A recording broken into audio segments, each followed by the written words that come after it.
Salutations, utopians. Hope everything's going all right in your world. Um, wow.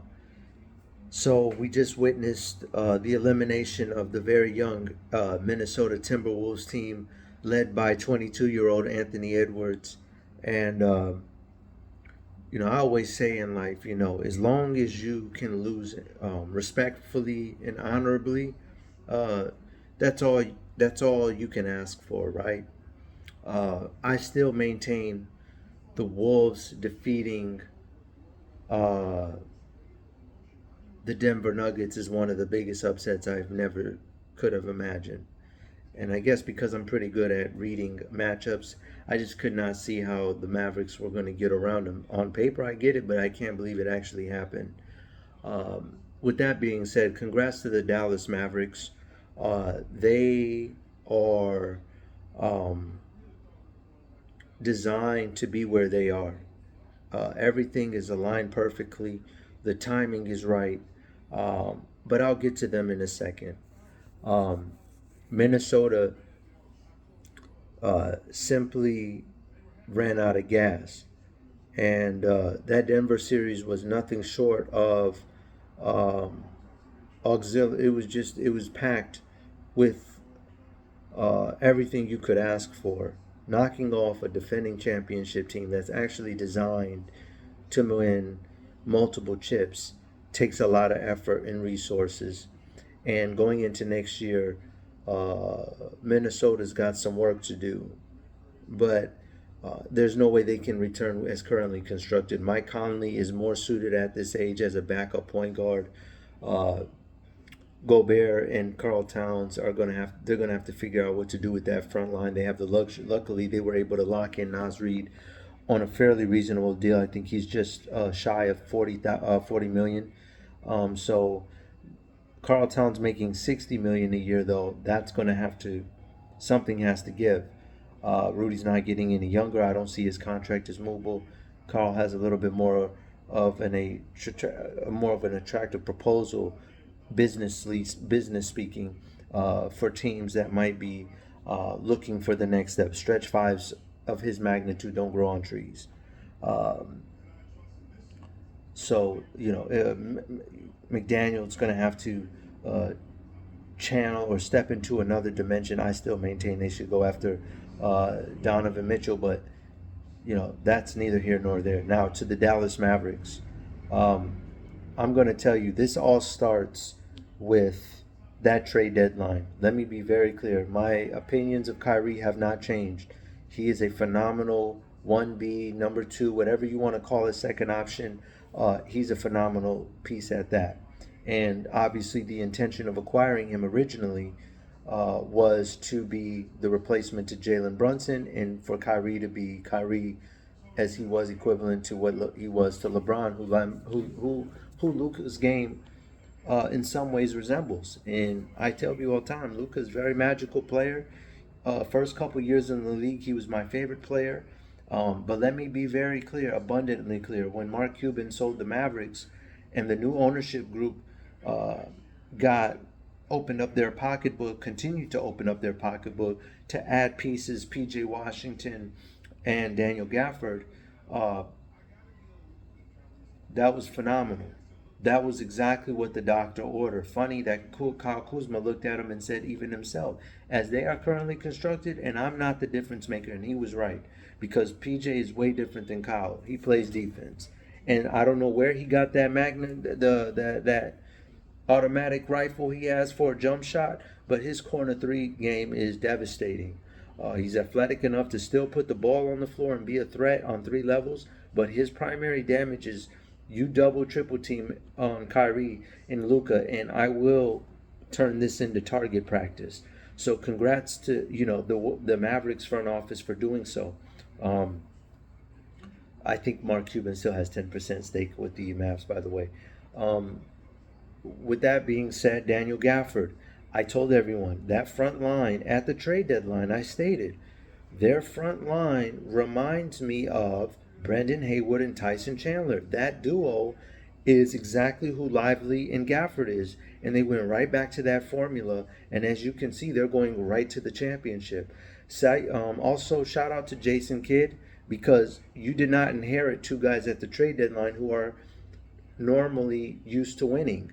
PJ coming from the Hornets, one of the worst teams. I think this was the worst team, the worst Hornets team in the history of the franchise, record wise. Them and Detroit were both the two worst. Oh, no, I think it was Brooklyn. I'm not sure. It was either Brooklyn in Detroit or Charlotte in Detroit as far as the worst win loss records in franchise history this year. So, um, Jason Kidd from the Brooklyn, from the Bucks, uh, to everywhere he's been, assistant coach with the Lakers during their bubble run. It all roads led to this, and there's no way you can convince me that him getting passed up for the Lakers job now in hindsight was what was best for his career and his life. He went to Dallas, a more fitting situation. The connection between he himself and Kyrie, who literally has saved the franchise because they did make an all-time big-time mistake not retaining Brunson. There's no question, and he stopped gapped it. And in the long run, they're still going to pay for that mistake, but in the short term, getting to the finals will make up the differential, because just getting there alone instantaneously catapults your legacy. And the Mavericks did a great job of making up for that mistake, because that's exactly what it was. Um, all in all, the Mavericks, do I think they're going to beat the Celtics? No. But I find it very funny that Luka's uh, legacy game, and I'm sure he will deliver, even though Jaylen Brown is going to wear him down. All of this comparison to Larry Bird, and here we are, full circle moment, entering the palace that he built, entering the franchise that he created and put on his back, or let's just say made a major contribution to. Wait a minute. Let's just say he's one of the more storied, historic Celtics figures, and he is now going to enter the territory and go in there and rightfully fight for his title as supposedly the next Larry Bird, the modern day Larry Bird. All these amazing story headlines: Porzingis ex Maverick, now with the Celtics; Kyrie ex Celtic, now Maverick. A lot of underlying storylines, but ultimately at the end of the day, it's going to be a battle, and it's going to be a very interesting series. And I'm glad that we'll be able to really compare and contrast some of the game's most brightest stars. This is the ultimate moment. I expect Jason Tatum to really unleash. He's been playing within the system, trying to figure out, when you have unlimited capabilities like Tatum, because he's really KD and Giannis in a blender, right? And when you're able to when you're able to do whatever you want when you want, it's that Bill Russell mentality. He used to say, I could score all the points, but my team being involved is for the betterment in the long-term picture of my success. And same thing with Tatum. He understands, and he's played it so well that he's even blurred the lines where people think, who's better, him or Jaylen Brown? And it's not about that. First of all, that's what has become the demise of a lot of franchises, and I'm glad Brown has jumped in front of it and made it clear. And they hang out and everything on their free time, according to Lou Will. This is really good for the Celtics. I think it's going to take everything, especially with those premier shot blockers. Derek Jones, who's on a one-year deal, veteran minimum, giving them every penny he's worth. Him, Jonas Valanciunas, these are guys who are going to see marked increase in their payment next year. They are going to see extreme dividends for their performances this year and their value and what they contribute.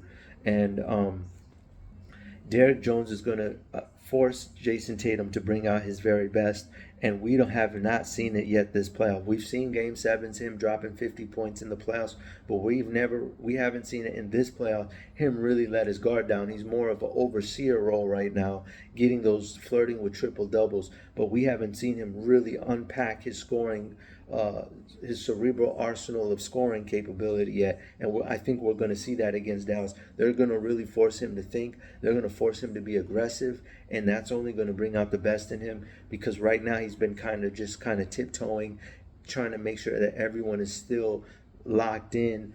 Derek Whites, the others, as they like to say on TNT, the others, the Pritchards, the Whites, the Cornets, guys who you need to, who necessarily, let me tell you, it's a very rare skill that a role player can stay locked in and be ready to shoot if he's going 3 4 minute stretches without the ball.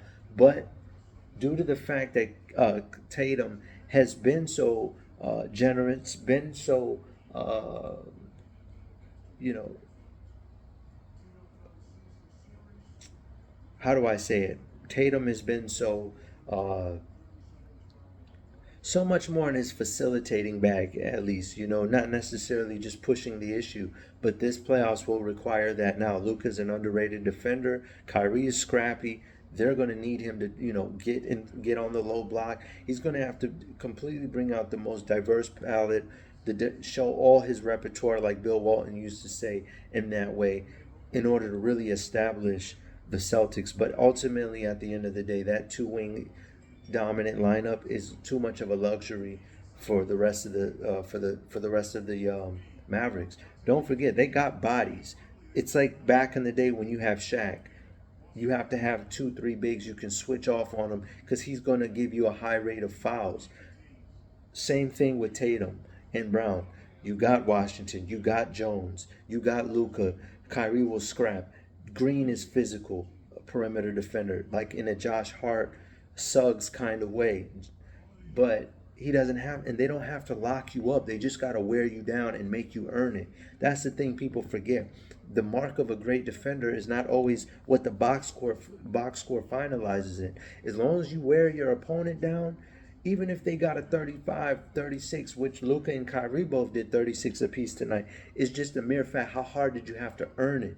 You know what I mean? When it's a nonchalant 30 in your sleep, it's different than, okay, you have to go to the free throw line. You're having to use triple, quadruple moves in one set. A lot of pivoting, a lot of stop and goes, a lot of off-ball movements.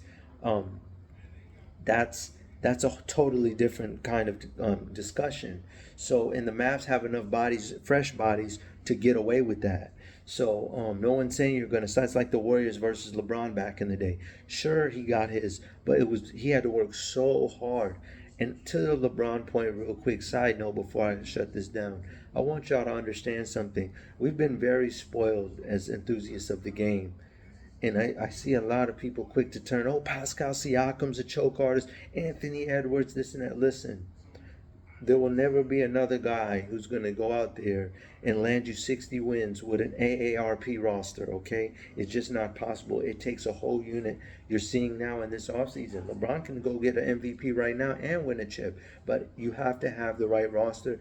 The game is going back to real basketball, game managers, point floor generals, play calls being made, the mid-range is being incorporated, which opens up a whole different bag again. So just understand that now it's going to be a team collective effort, and that we should not be condemning, we should not be sitting here slandering superstars for losing in the playoffs or having bad outings. You have to be surrounded. You have to have 2 guaranteed 20 a night scores like the Mavs, like the Celtics, to a little bit lesser degree, but are more well balanced, where you can get 15 from White, 15 from Holiday, even if Brown is not necessarily Jaylen Brown going to get you 20 whether he does or not. Jaylen can also get you a 40 piece on any given night too. And then we know who Tatum is. Nobody under this planet is going to stop him from getting his when he wants it.